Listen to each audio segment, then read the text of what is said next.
안녕하세요. 오늘 저희가 깊이 파헤쳐 볼 주제는 바로 차세대 모바일 칩셋 경쟁입니다. 네, 안녕하세요. 특히 미디어텍 디멘시티 9500, 또 퀄컴 스냅드래곤 8 엘리트 2세대, 그리고 애플의 A 시리즈, M 시리즈 칩셋까지.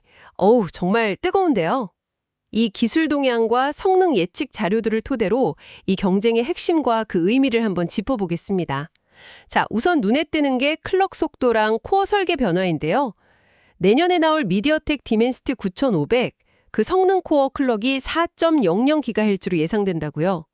이게 근데 현재 퀄컴 스냅드래곤 8 엘리트의 오라이언 코어 기본 클럭보단 좀 낮네요. 네, 맞습니다.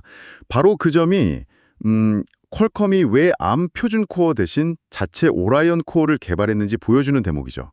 표준 코어로는 이제 한계가 있다고 본 겁니다. 아하, 심지어 퀄컴이 다음 칩, 그 스냅드래곤 8 엘리트 2세대는 성능 코어가 5.00GHz에서 테스트됐다는 그런 루머까지 있어요. 5기가요? 와, 애플도 자체 설계 A18 프로에서 4.04GHz 찍었으니까요. 자체 설계의 이점을 확실히 보여주는 거죠. 그러면 미디어텍은 왜 아직 ARM 코어를 쓰는 걸까요? 아무래도 과거에 암하고 라이센스 문제나 소송 같은 복잡한 일들이 있었거든요. 그런 걸 고려한 전략적인 선택일 수 있습니다. 자체 코어 개발은 기술력도 기술력이지만 법적인 위험 부담도 있으니까요. 그렇죠. 근데 또 최근에 퀄컴이 암과의 소송에서 좀 유리해졌다는 소식도 있어서요. 이게 앞으로 미디어텍 전략에 어떤 영향을 줄지 지켜봐야 할 것 같습니다.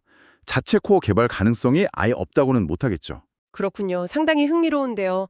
근데 더 재밌는 건 디멘시티 9500에 들어갈 ARM의 그 미발표 코어, 콜텍스 X930요. 이게 애플 차기작인 A19 성능을 넘어설 수도 있다는 예측이 나왔어요. 와, 이건 정말 중요한 포인트 같은데요. 맞습니다. 오랫동안 애플이 거의 독주하던 영역이잖아요. 싱글코어 성능은. 네, 그렇죠. 근데 드디어 경쟁자들이 대등해질 수도 있다 이겁니다. 스냅드래곤 8 엘리트 2세대랑 디멘시티 9500 둘 다 싱글코어 성능에서 애플의 M4 칩에 필적하거나 이걸 넘어설 수도 있다는 가능성이 나오는 거예요. M4 수준이요? 네, 긱벤치 6 싱글코어 점수가 4,000점을 돌파할 거다 이런 예측인데 이건 M4랑 거의 동급이거나 어쩌면 그 이상일 수도 있는 수치입니다. 와, 4,000점 돌파라니 진짜 놀라운데요. 이게 어떻게 가능한 거죠? 어떤 기술 변화가 있는 건가요? 핵심은 바로 ARM의 SME, 그러니까 스케일러블 매트릭스 지원 여부입니다. SM이요? 좀 생소한데요. 네, 쉽게 말하면 복잡한 수학 계산, 특히 요즘 중요한 AI 연산 같은 거 있잖아요. 네네.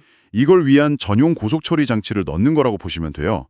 애플 M4는 이미 ARM V9 기반으로 이걸 지원해서 성능이 높게 나왔던 거고요. 반면에 지금 스냅드래곤 8나 디멘시티 9400은 이게 빠져 있어요. 아마 이전 ARM V8 기반이라서 그렇겠죠? 아하, 그 차이군요. 네, 근데 다음 세대 칩들 스냅드래곤 8 엘리트 2세대랑 디멘시티 9500은 바로 이 SME를 탑재할 걸로 보입니다. 분석을 보면 이 기술 하나만으로도 싱글코어, 멀티코어 성능이 한 20% 정도 오를 수 있다고 해요. 네, 단순히 벤치마크 점수만 오르는 게 아니라 실제 AI 처리 능력이나 복잡한 작업 처리 능력에서 애플 M4랑 이제 정말 어깨를 나란히 할 수 있게 되는 거죠. 결정적인 도약입니다. 이야, 기술 발전 속도가 정말 대단하네요. 근데 이런 엄청난 성능을 내려면 결국 칩을 잘 만들어야 하잖아요. 제조 기술, 이 부분은 어떤가요? 아, 그렇죠. 성능만큼이나 중요하죠, 제조 공정이. 스냅드래곤 8 엘리트 2세대와 디멘시티 9500 모두 TSMC의 3세대 3나노 공정 N3P에서 생산될 거라는 전망이 우세합니다. N3P요? 네, 이게 또 흥미로운 게 애플의 차세대 A19 칩이랑 같은 공정이라는 거예요. 아, 정말요? 그럼 제조 기술 격차는 이제 거의 없다고 봐야 하나요? 그렇죠. 더 이상 기술 격차를 두지 않겠다. 이런 의지가 보이는 거죠. 근데 퀄컴의 경우는 조금 더 볼 게 있어요. TSMC 말고 삼성 파운드리의 2나노 GAA 공정, SF2라고 하죠. 네, GAA. 이걸 같이 쓰는 듀얼 소싱 가능성도 계속 나옵니다. 이 GAA가 차세대 기술이라 전력 효율이랑 성능을 다 잡을 수 있는데 물론 삼성의 수율이 관건이겠죠. 안정화가 되어야 의미가 있으니까요. 수율 문제가 항상 발목을 잡죠. 맞습니다. 미디어텍은 전통적으로 TSMC랑 워낙 관계가 깊어서 아마 단일 공급사를 계속 유지할 가능성이 높아요. 근데 첨단 공정으로 갈수록 웨이퍼 비용이 엄청나게 오르니까 이건 분명 부담이 될 수밖에 없죠. 그렇겠네요. 종합해보면 정말 내년 모바일 칩셋 시장은 역대급 경쟁이네요. 퀄컴, 미디어텍이 SME 지원의 최첨단 3나노 공정까지. 와, 애플이 오랫동안 지켜온 성능 왕자. 특히 싱글코어 성능에서 격차를 확 줄이거나 어쩌면 추월할 수도 있다는 거잖아요. 이게 결국 뭘 의미하는 걸까요? 이게 단순히 벤치마크 숫자 노름이 아니라는 거죠. 우리가 매일 쓰는 스마트폰 경험 자체가 크게 바뀔 수 있다는 겁니다.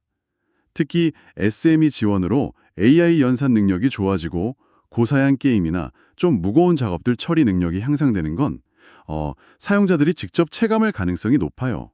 오, 지배되는데요? 네. 물론 진짜 중요한 건 이 누모대로 성능이 나오면서 동시에 전력 소모를 얼마나 잘 잡느냐겠죠. 결국은 배터리가 얼마나 오래 가느냐가 중요하니까요.